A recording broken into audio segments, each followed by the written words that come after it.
ঘটে আপনার পুত্র হবেন যদুকুলের রক্ষক।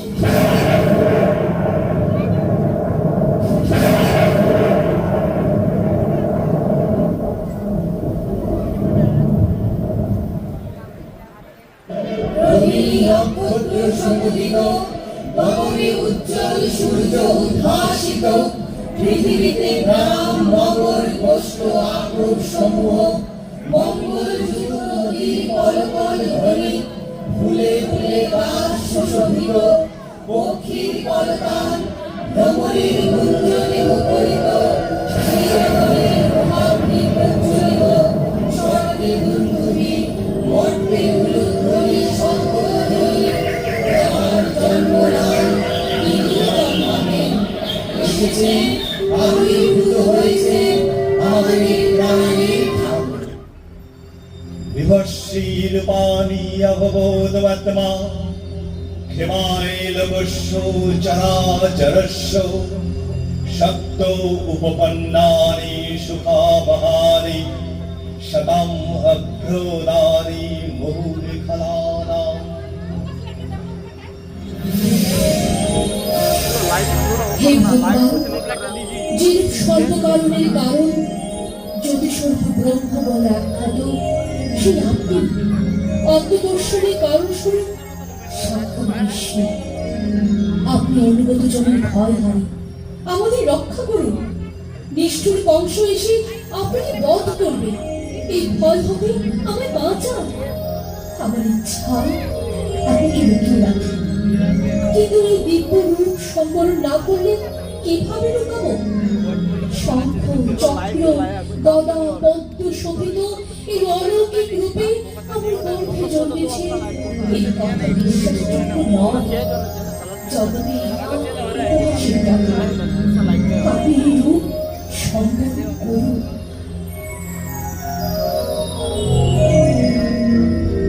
হে মাতা, পূর্বজন্মে স্বয়ংভূ মন্বন্তরে তোমার নাম ছিল বৃষ্টি, আর পিতার নাম ছিল সুতপা। ব্রহ্মা তোমাদের প্রজা সৃষ্টি করতে আদেশ দিয়েছিলেন। তখন তোমরা ইন্দ্রিয় সংযম করে দেব পরিমাণ 12,000 বৎসর ধরে আমার আরাধনা করেছিলে। তোমাদের আরাধনায় সন্তুষ্ট হয়ে আমি বর দিতে চাইলে তোমরা আমার মতো পুত্র চেয়েছিলে, কিন্তু রূপে গুণে চরিত্রে আমার মতো কাউকে না পেয়ে আমি এসেছিলাম তোমাদের পুত্র বৃষ্টিবদ্ধ নামে। তারপরের জন্মে তোমরা এসেছিলে অদিতি কশ্যপ হয়ে, আর আমি এসেছিলাম উপেন্দ্র নাম নিয়ে। আকারে খর্বাকৃতি হওয়ায় আমি বামন নামে প্রসিদ্ধ হয়েছিলাম।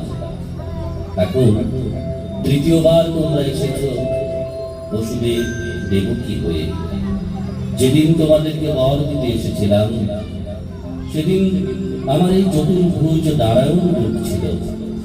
তোমাদের পূর্বজন্মের কথা স্মরণের জন্য এই চতুর্ভুজ রূপ না এনে আমার শত্রু রক্ষা হয় না। আমি না জানালে আমাকে কেহ চিনতে পারে না, কারণ মনুষ্য দেহে মদ বিষয়ক জ্ঞান সহজ জন্মে না। তাই পুত্র ভাবেই হোক আর ঈশ্বর ভাবেই হোক, আমার চিন্তা করতে করতে তোমরা আমাকে আসক্ত হবে, তখন আমাকেই প্রাপ্ত হবে। আমি আমার রূপ সংবরণ করছি। আমাকে গোকুলে গঙ্গালয় নিয়ে যাও এবং যশোদা গর্ভসম্ভূতা আমার মায়া শক্তিকে নিয়ে এসো।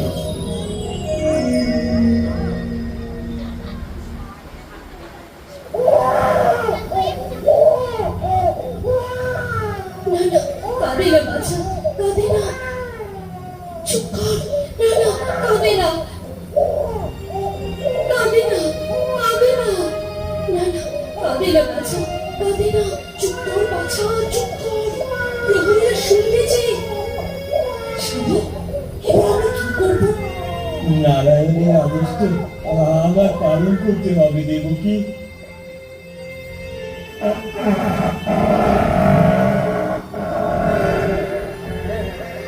হে নারায়ণ, আর কত পরীক্ষা করবে আমার? আর কত পরীক্ষা করবে?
মামা, আমি এসেছি।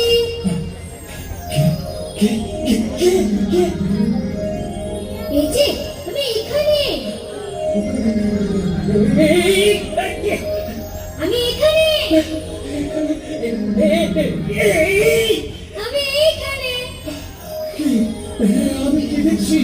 শয়নে স্বপ্নে চারিদিকে শুধু বিস্ময়। আমার ভীষণ ঘুম পেয়েছে। আমি ঘুমোতে চাই, আমি ঘুমোতে চাই। মহারাজ, মহারাজ, চুপ কর, চুপ কর, আমি ঘুমবো। মহারাজ, মহারাজ, আমাকে ঘুমোতে দাও প্রহরী, ঘুমোতে দাও।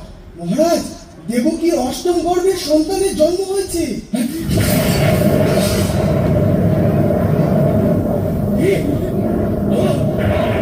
চাল এসেছে, চাল এসেছে।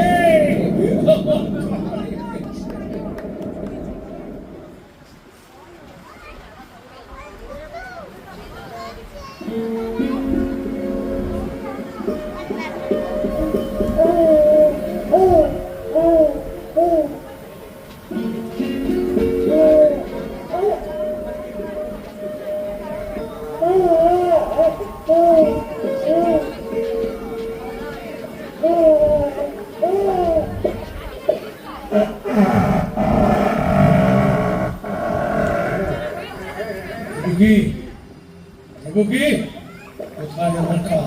কোথায় আমার কাল? অংশকে সংহার করবে তোকে আমি জমায়ে পাঠাচ্ছি। দে দে বলছি, দে। দাদা, দাদা, তুমি আমার 6টি পুত্রকে হত্যা করেছ। এই কন্যাটি আমাকে দাও। আকাশবাণী ছিল আমার 8ম পুত্র থেকে তোমার বিপদ, কিন্তু কিন্তু এ তো কন্যা। কন্যা হোক আর পুত্র হোক, ওকে আমি বধ করবই। আমি তোমার কনিষ্ঠা ভগিনী, আমি তোমার পায়ে পড়ি দাদা, আমার কন্যাটিকে ভিক্ষা দাও। না, না, না, না, আমি দেব না, আমি দেব না। পাথরে আছাড় মেরে তোকে সংহার করব।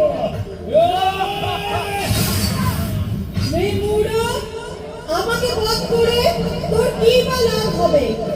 তোর পূর্ব শত্রু তোকে বিনাশ করার জন্য অন্য স্থানে জন্ম নিয়েছে।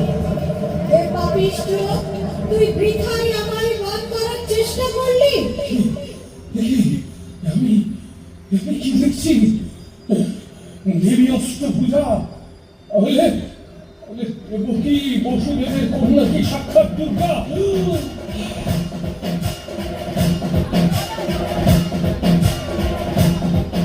আগে জানতাম মনুষ্য মিথ্যে কথা বলে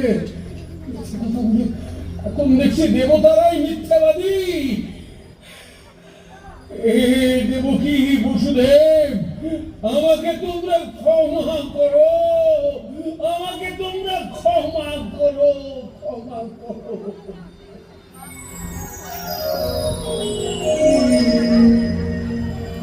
ওঠো দেবকী।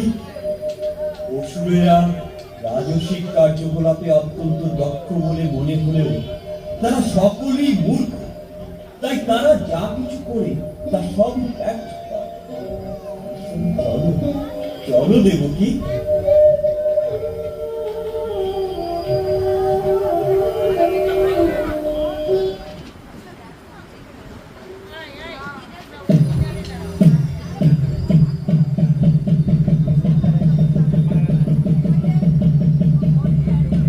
শোনো শোনো গোকুলবাসী, নন্দ রাজার আদেশ। আজ নন্দালয়ে নন্দোৎসব মহা ধুমধামে পালিত হবে। সেই উপলক্ষে নৃত্য গীত বাদ্য সহকারে সমস্ত গোকুল যেন আনন্দে মেতে ওঠে। শোনো শোনো শোনো।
হরি বল হরি বল। সবাই হরে কৃষ্ণ। হ্যাঁ দিচ্ছি দিচ্ছি, বুঝলি এই যে আমার কাছে পিছনে আছে।